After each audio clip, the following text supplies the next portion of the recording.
Hello, clarinet players. Mr. Fitz here, and I got my clarinet, and we're going to talk about line number 17, which is the song for your white belt. Okay, so let's just jump right into it. Okay, cool.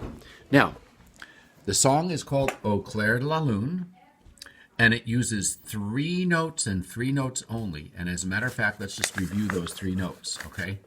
This is a well-used book, as you can see. Back on page 6, notice that we have our E, which is played thumb first finger, and that's on the lowest line of the music staff, the first line of the music staff. We have our D, which is even lower and goes underneath the bottom line of the music staff. That's played thumb and 2 fingers to get the note. And then finally C, which even goes lower. It's a lower sounding note, and that is further under the staff, so much so that it has an extra line called a ledger line. And that's played with thumb and 3 fingers. All right? All right, cool. So let's just review how those notes work. All right, so here's our E, which is thumb, index finger on the first hole on the top. And then D, we add a finger on the next hole. And then we have C, we add yet another finger. And this hole here, there's no ring around it. See how there's a metal ring here and a metal ring here? There's no metal ring, you just put your finger there. Now you'll notice the way my fingers are placed. Do you see how they're flat and they're not like this? Flat fingers are what you want to have to get your notes. Matter of fact, I'm going to show you my octopus fingers. Check this out. I'm holding my clarinet.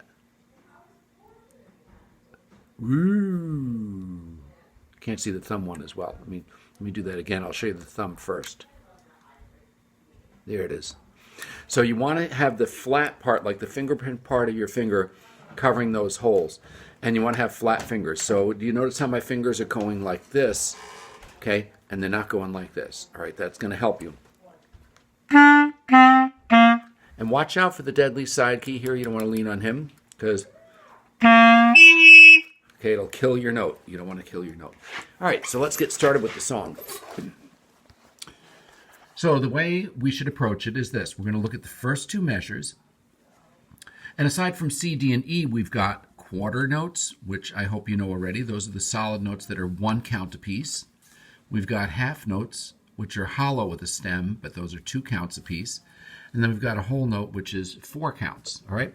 Let's look at these 2 measures here, and let's say the rhythm and tap our foot. 1, 2, ready, go. Ta, ta, ta, ta, ta, ta. Okay, say that with me again. 1, 2, ready, go.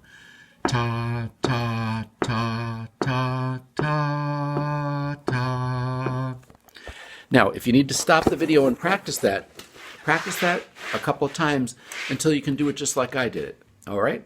Now, the next step would be, let's play that rhythm on 1 note. Now, I know there's different notes there. There's C's, D's, and E's. But let's just pretend that they're all C's. Well, let's make it an E, because an E is an easier note. All right? And we're going to play the rhythm that we just said with our voice on our clarinet. Okay?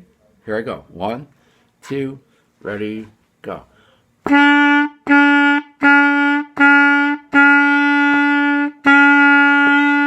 Notice I'm always tapping my foot and keeping that beat. Okay? Also, when I start my notes, I go. I use a t. My tongue touches the tip of the reed.